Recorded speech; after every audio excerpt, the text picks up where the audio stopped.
નમસ્કાર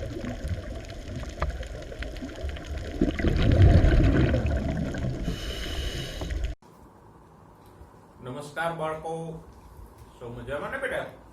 જો આપણે અળસિયાના પ્રજનન તંત્ર સુધી પહોંચ્યા હતા, તો જોઈએ અળસિયાનું પ્રજનન તંત્ર. તો સૌથી પહેલી વાત, અળસિયું ઉભયલિંગી પ્રાણી છે. અળસિયું કેવું છે? ઉભયલિંગી પ્રાણી છે.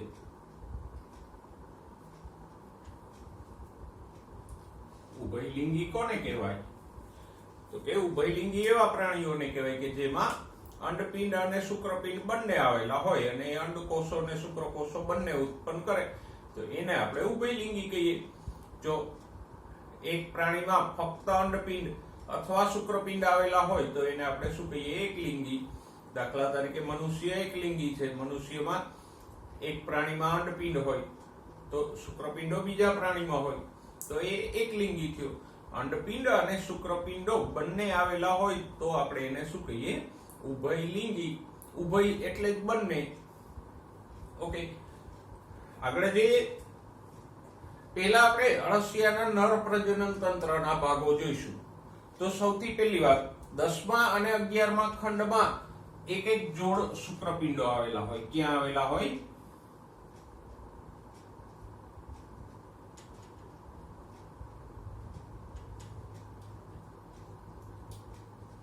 10મા અને 11મા ખંડમાં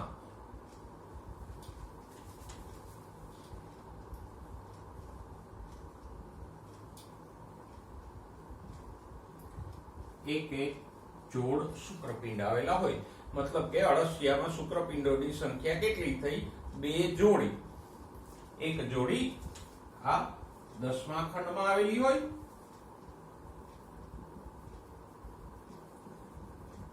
અને બીજી જોડી 11મા ખંડમાં આવેલી હોય.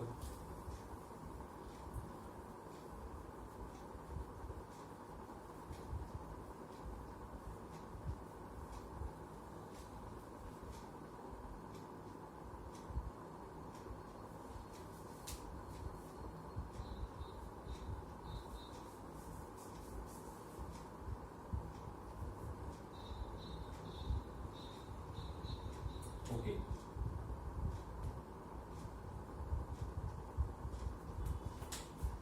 તો આ થયા શુક્રપિંડો.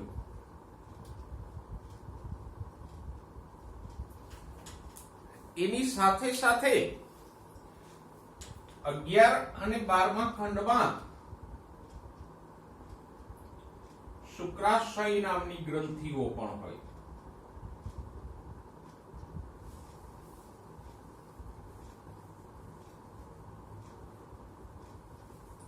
આ રીતે શુક્રપિંડ સાથે સંકળાયેલી શુક્રાશય નામની ગ્રંથિઓ પણ આવેલી હોય.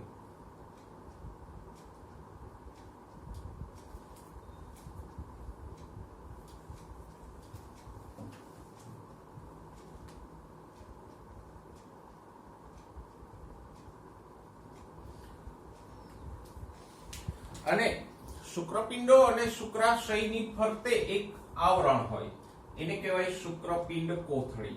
આ રીતે એક કોથળી જેવી રચના હોય, એને કહીશું શુક્રપિંડ કોથળી.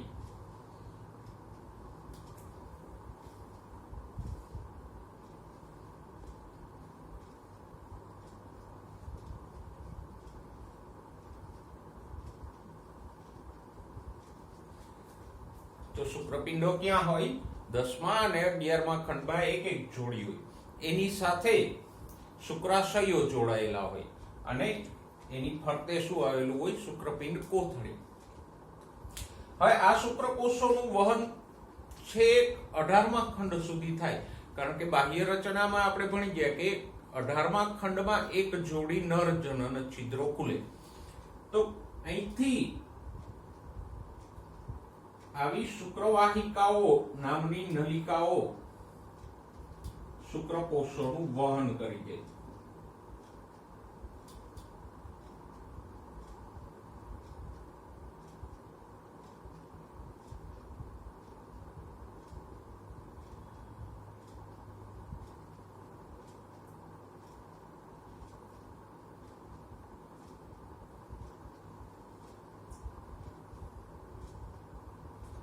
દરેક ખંડની નીચે આમ શુક્રવાહિકા નામની આ નલિકાઓ આવેલી હોય અને એ નલિકાઓ છેક ક્યાં સુધી લંબાઈ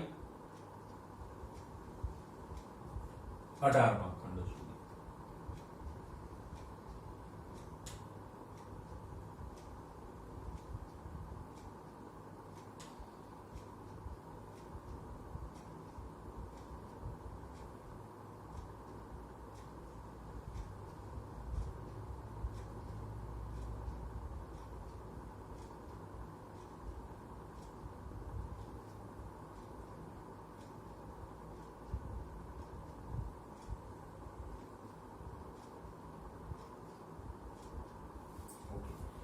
આ થઈ શુક્રવાહિનીઓ કે જે શુક્રકોષોનું વહન કરી જાય.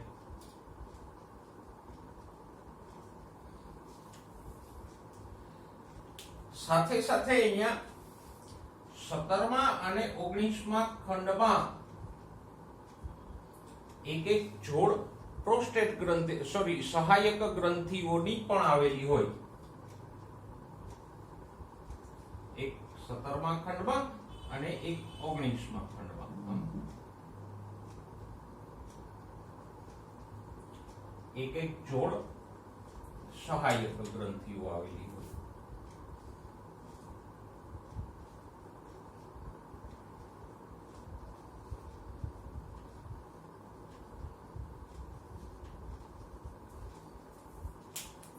અને વધારામાં એક મોટી વિસ્તૃત પ્રોસ્ટેટ ગ્રંથિ પણ આવેલી હોય. બંને બાજુએ આમ એક એક.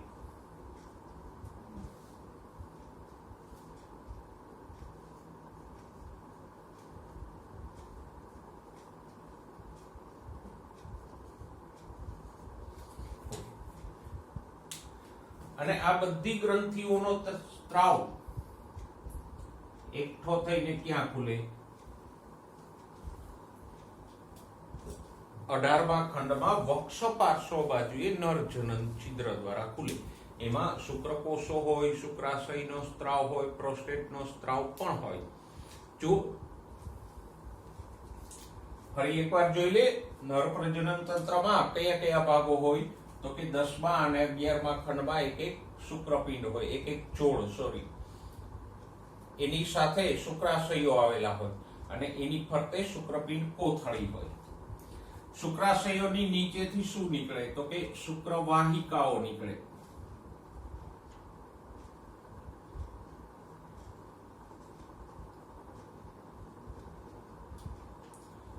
અને શુક્રવાહિકાઓ ક્યાં જાય? તો કે 18મા ખંડમાં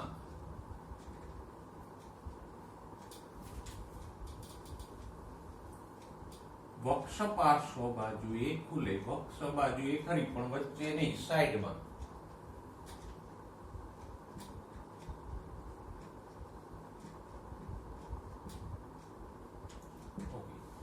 સાથે સાથે એમાં સહાયક ગ્રંથિઓ અને પ્રોસ્ટેટ ગ્રંથિઓ પણ ખુલે. તો સહાયક ગ્રંથિઓ ક્યાં હોય?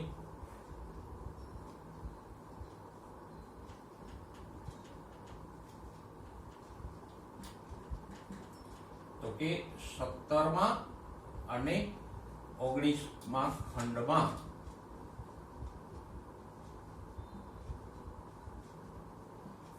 એક એક જોડ હોય.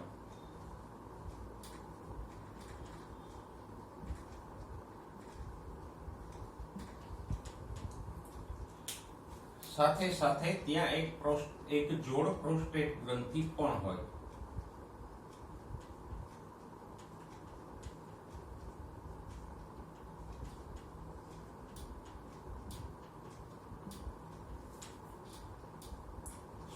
થી 19મા ખંડમાં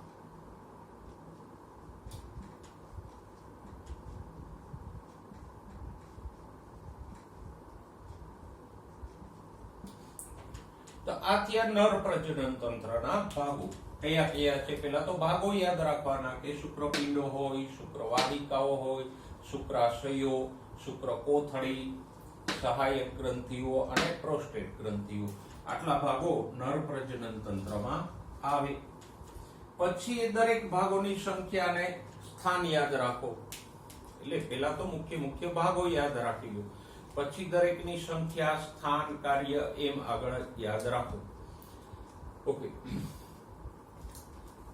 આના સિવાય પણ એક રચના આવેલી હોય. કઈ? તો કે શુક્ર સંગ્રહાશયો એ 6 થી 9 ખંડોમાં આવેલા હોય.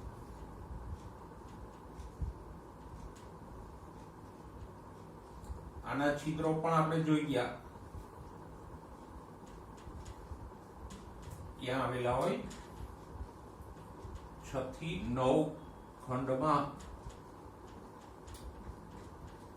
દરેક ખંડમાં એક જોડ, મતલબ કે ટોટલ 4 જોડી થઈ. એક 6થા ખંડમાં, 7મા ખંડમાં, જો આ 6થો ખંડ છે 7, 8, 9, તો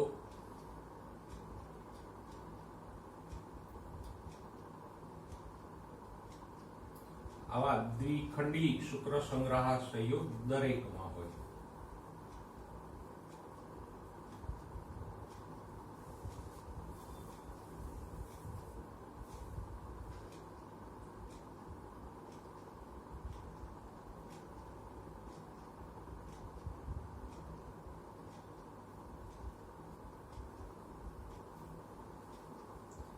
કુલ મળીને કેટલા છે શુક્ર સંગ્રહાશયો?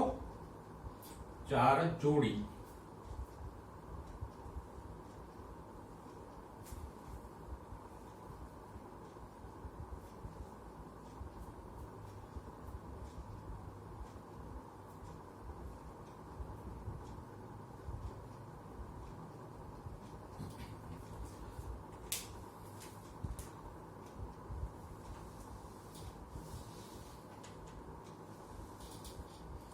હવે માદા પ્રજનન તંત્રની વાત કરીએ બાળકો. જો માદા પ્રજનન તંત્ર શેનું છે? 12મા 13મા ખંડના આંતરખંડીય વિટપમાં, એટલે કે 12મા અને 13મા ખંડ વચ્ચે જે પડદો હોય એને આપણે વિટપ કહીએ ને. આ 12મો ખંડ અને આ 13મો ખંડ, એની વચ્ચે અહીંયા વિટપ નામનો પડદો હોય. તો આ જે 12મા 13મા ખંડનો આંતરખંડીય વિટપ છે એના પશ્ચો ભાગે, એટલે કે 13મા ખંડમાં એક જોડ અંડપિંડ આવેલા હોય.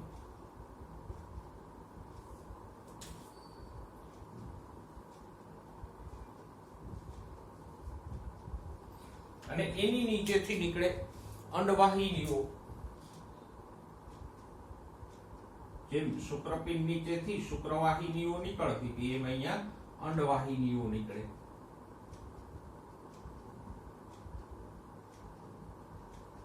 પણ અંડવાહિનીઓ ટૂંકી છે. એ 13મા ખંડ થી લઈ અને 14મા ખંડમાં તરત જ વક્ષ મધ્ય બાજુએ ખુલી જશે માદા જનન છિદ્ર દ્વારા. આપણે ભણી ગયા કે વક્ષ બાજુએ 14મા ખંડમાં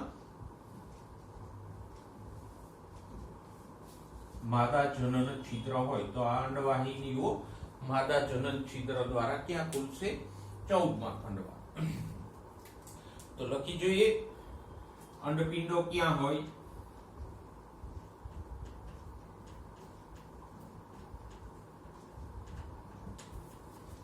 તો કે 12મા અને 13મા ખંડના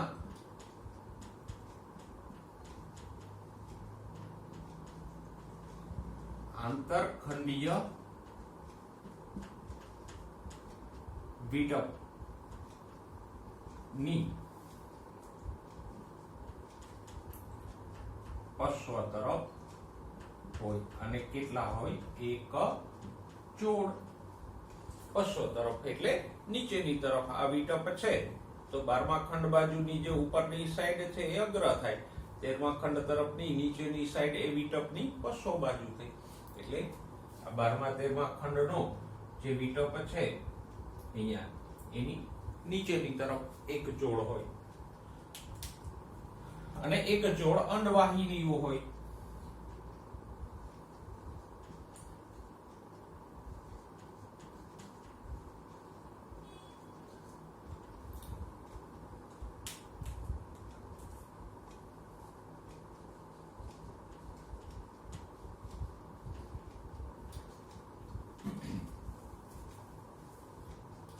આ અંડવાહિનીઓ 14મા ખંડમાં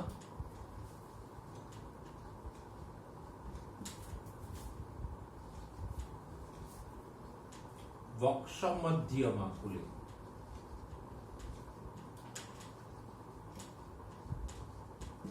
ઓકે, વક્ષ બાજુ એ વચ્ચે, વક્ષ મધ્ય. દાખલા તરીકે આ વક્ષ બાજુ ગણીએ તો અહીંયા કોઈ રચના હોય તો એ વક્ષ મધ્ય, અહીંયા હોય તો વક્ષ પાર્શ્વ, આમ છે પાર્શ્વ બાજુ. તો માતા જનન પ્રજનન તંત્રમાં ફક્ત બે જ રચનાઓ છે કે અંડપિંડો અને અંડવાહિની. નર પ્રજનન તંત્રમાં થોડી રચનાઓ વધારે છે, પણ આને તમે આ જે રીતે ભાગ પાડી અને મુદ્દાસર જ યાદ રાખજો કે નર પ્રજનન તંત્રની રચનાઓ અને માદા પ્રજનન તંત્રની રચનાઓ. ઓકે, હવે આખા અળસિયામાં તમને ક્યારેય પણ કોઈ પણ રચનાના સ્થાન જોડકા સ્વરૂપે પણ પૂછી લે કે એક બાજુએ 4 રચનાઓ આપી હોય, કોલમ બ માં 4 ખંડો આપ્યા હોય, તો એ તમે જોડકા જોડો કે ભાઈ શુક્ર સંગ્રહાશયો, અંડપિંડો, વલયિકા. તો આમ દરેકને એના યોગ્ય સ્થાન સાથે જોડવાના રહી. અને હું પહેલા પણ કહી ચૂક્યો કે અળસિયામાં તમે ખંડો પ્રમાણે રચના યાદ રાખી લ્યો એટલે અળસિયું તદ્દન સહેલું થઈ જાય. તો આપણે આ અળસિયામાં પ્રજનન તંત્ર જોયું. અને અહીંયા બીજી વસ્તુ એ પણ યાદ કરી લઈએ કે આપણે શરૂઆતમાં જ કીધું હતું કે અળસિયું કેવું છે ઉભયલિંગી છે. શા માટે? તો કે એક જ અળસિયામાં અંડપિંડો અને શુક્રપિંડો બંને હોય. તો જો આપણે અહીંયા દોરી ગયા, આ એક જ અળસિયામાં શુક્રપિંડો પણ છે અને અંડપિંડો પણ છે, તો પછી થયું ને અળસિયું ઉભયલિંગી. ઓકે, હવે જોઈએ અળસિયામાં મૈથુન ક્રિયા અને ફલન. મૈથુન ક્રિયા એટલે સરળ શબ્દોમાં આપણે કહી શકીએ અંડકોષો શુક્રકોષોની આપ-લે. પણ એ અળસિયામાં વિશિષ્ટ પ્રકારની હોય મૈથુન ક્રિયા. વિશિષ્ટ એટલા માટે હોય કે અળસિયું ભલે ઉભયલિંગી છે પણ પરફલન દર્શાવે.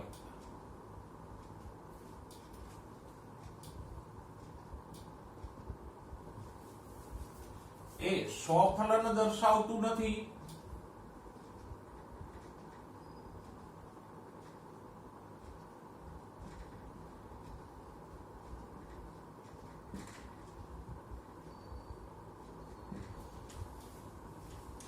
સ્વફલન મીન્સ કે એ પોતે જ પોતાના શુક્રકોષોથી પોતાના અંડકોષોનું ફલન નથી કરી લેતું. ભલે એક જ અળસિયામાં અંડકોષો શુક્રકોષો બંને ઉત્પન્ન થાય છે, પણ એ પોતાના શુક્રકોષોથી ફલન નહીં કરી લે. એને માટે બીજા અળસિયાના શુક્રકોષો ગ્રહણ કરશે. એટલા માટે અહીંયા મૈથુન ક્રિયા થોડીક વિશિષ્ટ થઈ જાય. જો કેવી રીતે થાય તો કે પહેલા તો આમ બે અળસિયા આવી પોઝિશનમાં ગોઠવાય આ રીતે. એક તો બે વિરુદ્ધ દિશામાં છે, એક આમ છે બીજું આમ છે, અને બીજું બેની વક્ષ બાજુ એ બે બાજુઓ સામ સામે છે આ રીતે. જો આ વક્ષ બાજુ છે તો આમ બેની વક્ષ બાજુઓ સામ સામે છે. અહીંયા આપણે છિદ્રો જોઈ શકીએ. આ શુક્ર સંગ્રહાશયના છિદ્રો છે. 14મા ખંડમાં આ માતા જનન છિદ્ર છે અને 18મા ખંડમાં આ નર જનન છિદ્ર છે. અહીંયા પણ આ નર જનન છિદ્ર, માદા જનન છિદ્ર અને શુક્ર સંગ્રહાશયના છિદ્રો. તો બેની વક્ષ બાજુઓ સામ સામે અને વિરુદ્ધ દિશામાં છે. હવે શું થશે તો કે આ અળસિયું નંબર 1 છે. ચલો આને આપણે નંબર 1 આપી દઈએ અને આ અળસિયું નંબર 2 છે. તો આ નંબર 1 નું નર જનન છિદ્ર છે. 18મા ખંડમાં એક જોડી હોય, એમાંથી જે શુક્રકોષો બહાર આવે એ શુક્રકોષો ક્યાં જશે તો કે બીજા અળસિયાના આ શુક્ર સંગ્રહાશયોમાં જશે. જો એનું નામ જ છે શુક્ર સંગ્રહાશય, શુક્રકોષોનો સંગ્રહ કરતા. તો એક અળસિયાના આ શુક્રકોષો જે બહાર આવે એ બીજા અળસિયાના શુક્ર સંગ્રહાશયના છિદ્રો કે જે 5, 6, 6, 7, 7, 8 અને 8મા 9મા ખંડની ખાંચમાં ખુલતા હોય એ શુક્ર સંગ્રહાશયોની અંદર જશે અને ત્યાં સંગ્રહાશે. સેમ બદલામાં આ બીજું અળસિયું છે એના શુક્રકોષો પણ અહીંથી પહેલા અળસિયાના શુક્ર સંગ્રહાશયોમાં જશે. તો આમ બે અળસિયાઓ અરસ્પર શુક્રકોષોની આપલે કરી અને બીજાના શુક્રકોષોનો સંગ્રહ શુક્ર સંગ્રહાશયોમાં કરી લેશે. આટલી ક્રિયા પછી બે અળસિયા છૂટા પડી જશે. ટાટા બાય બાય આવજો. બરાબર. હવે ફલન, અહીંયા ફલન નથી થયું. જો જે બીજા અળસિયાના શુક્રકોષો લીધા છે એ તો ક્યાં છે? આ શુક્ર સંગ્રહાશયોમાં છે. ત્યાં અંડકોષો નથી હોતા, ફક્ત શુક્રકોષો જ છે. તો ફલન માટે આ વલયિકા છે 14, 15 અને 16મા ખંડમાં એ આપણે ભણી ગયા કે ગ્રંથિમય પટ્ટો છે. તો વલયિકાની ગ્રંથિઓ સ્ત્રાવ કરી અને ફરતી બાજુએ એક આવું પળ બનાવશે. આમ ફરતી બાજુએ વલયિકાની ફરતે એક પળ બનશે. તો અહીંયા આ વલયિકા દ્વારા આવો એક પળ બની જાય. આની અંદર જો માદા જનન છિદ્ર ક્યાં છે? 14મા ખંડમાં. અને વલયિકા ક્યાં છે? 14, 15, 16મા ખંડમાં. મતલબ કે વલયિકા દ્વારા આ જે પળ બન્યું એની અંદર માદા જનન છિદ્ર આવી ગયું અને એમાંથી અંડકોષો નીકળી અને આ જે રચના બની છે એની અંદર આવી જશે. આમ માદા જનન છિદ્રમાંથી આ અંડકોષો અહીંયા દાખલ થઈ ગયા. કંઈક આવું સમથિંગ લાઈક કે આ અળસિયું છે તો આ આવી રીતે વલયિકામાંથી એક પટ્ટો બન્યો. તો અહીંથી જે અંડકોષો નીકળે એ ક્યાં રહે? શરીર દિવાલ અને આ વલયિકામાંથી જે પટ્ટો બન્યો છે એની વચ્ચે રે ને. સમજાય છે અહીંયા? અને આ પળને શું કહે? અંડઘર. કારણ કે હવે એની અંદર ઈંડાઓ રહ્યા છે એટલે અંડઘર. ઓકે. હવે ધીમે ધીમે ધીમે અળસિયાના સંકોચન દ્વારા આ અંડઘર આગળ જશે અને આગળ વધતું વધતું વધતું વધતું અહીંયા આવશે. ક્યાં? શુક્ર સંગ્રહાશયોના છિદ્રો ઉપર. તો આની અંદર ઓલરેડી અંડકોષો તો છે, પણ યાદ રાખો અંડકોષો કોના છે? પહેલા અળસિયાના. જેવું એ અહીંયા આવે એટલે આ શુક્ર સંગ્રહાશયમાં રહેલા શુક્રકોષો બહાર નીકળી અને આ અંડકોષોનું ફલન કરશે. સમજાય છે? થઈ ગયું ફલન. પણ જો શુક્રકોષો કોના છે? તો કે એ તો બીજા અળસિયાના છે. આ શુક્ર સંગ્રહાશયોમાં જે શુક્રકોષો હતા એ કોના હતા? બીજા અળસિયાના. અંડકોષો આ અળસિયાના છે. તો થયું ને પરફલન. તો આવી રીતે પરફલન કરે અને આ જે રચના બની છે વલયિકામાંથી એને શું કહે? અંડઘર. ઓકે. હવે આ અંડઘર છે એ આગળ નીકળે ધીમે ધીમે ધીમે કરતું એ શરીરના અગ્રભાગેથી બહાર નીકળી જાય. આની અંદર હવે ફલિતાંડો છે.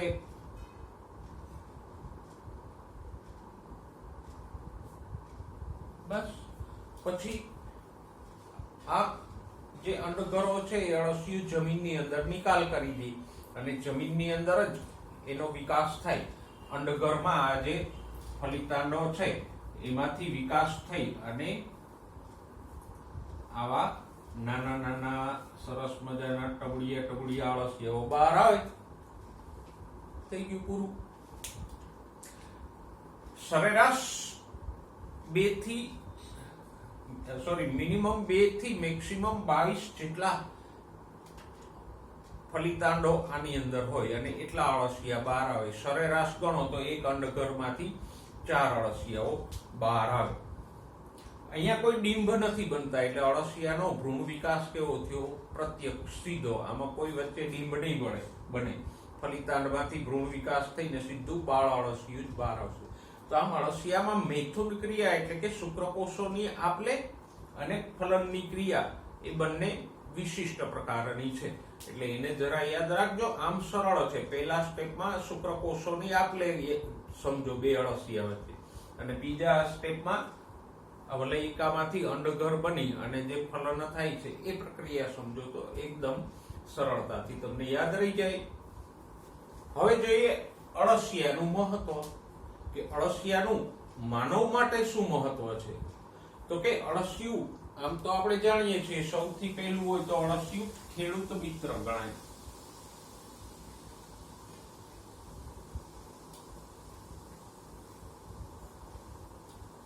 ખેડૂત મિત્ર એટલા માટે ગણાય કે અળસિયું માટી ખોદતું જાય અને ખાતું જાય. તો આમ અળસિયાની મૂવમેન્ટ થી માટીમાં નલિકાકાર દર બનતું જાય અને એના કારણે જમીન પોલી અને ફળદ્રુપ થઈ જાય. પોલી એટલા માટે થઈ જાય કે આવું દર બને, એમાં એ મળની કણીઓ કાઢે તો માટી પોલી થઈ જાય. માટી પોલી થવાથી શું ફરક પડે તો કે વનસ્પતિઓના મૂળને ઓક્સિજન સારી રીતે મળે. તો આમે માટીને પોલી બનાવે જેથી કરીને આપણે ખેતરમાં કઈ પાક વાવ્યો હોય તો એના મૂળને પૂરતો ઓક્સિજન મળી રહે. બીજું તો કે આપણે શરૂઆતમાં ભણ્યા કે અળસિયાનો ખોરાક શું છે. તો કે માટીમાં રહેલા કોહવાતા એટલે કે સળતા ડાળખા પાંદડા પર્ણો એવું બધું ખાય અને મજા કરે. તો આ સળતા ડાળખા પાંદડાઓ અળસિયાના પાચન માર્ગમાંથી પસાર થાય તો એ દળાઈ પણ જાય, સાથે સાથે એનું વિઘટન પણ થઈ જાય એટલે કે જટિલ અણુમાંથી સરળ અણુઓમાં ફેરવાઈ જાય. તો આમ આવો વિઘટન પામેલું દ્રવ્ય અળસિયું મળ દ્વારા પાછું બહાર કાઢે એટલે વનસ્પતિને એક સરસ મજાના ખાતર તરીકે કામ આવે. તો આમ અળસિયું ખેડૂતને બે રીતે મદદરૂપ થાય. કઈ બે રીતે તો કે એક તો જમીનને પોલી બનાવે અને બીજું એમાં ખાતર પણ ઉમેરીને ફળદ્રુપ પણ બનાવે. અને એટલે જ આધુનિક સમયમાં એક વર્મી કમ્પોસ્ટ નામનું ખાતર બનાવવામાં આવે.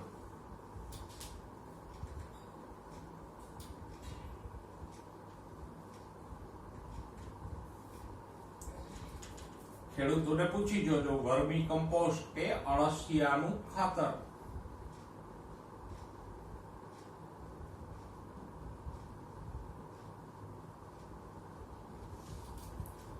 કેવી રીતે બને તો કે સરળ છે. એક ક્યારો બનાવી એમાં થોડી માટી નાખો અને એમાં આવા સળતા ડાળખા પાંદડા એ બધું નાખો અને પછી એમાં અળસિયા મૂકી દો અને એને પાણી છાંટ્યા કરો તો અળસિયાઓ ધીમે ધીમે ધીમે કરતા આ બધા સળતા ડાળખાઓને વર્મી કમ્પોસ્ટિંગ થી પચાવી અને મળ સ્વરૂપે આપણને ખાતર આપશે. એને શું કહેવાય? વર્મી કમ્પોસ્ટ કે અળસિયાનું ખાતર. અળસિયું જમીનને ફળદ્રુપ બનાવે છે. વર્મી કમ્પોસ્ટ થી એમાં કુદરતી રીતે ખાતર ઉમેરે અને આપણે કૃત્રિમ રીતે પણ આવું ખાતર અળસિયા પાસે બનાવડાવી શકીએ. અને માછલી પકડવાના ગલમાં ભક્ષ્ય તરીકે.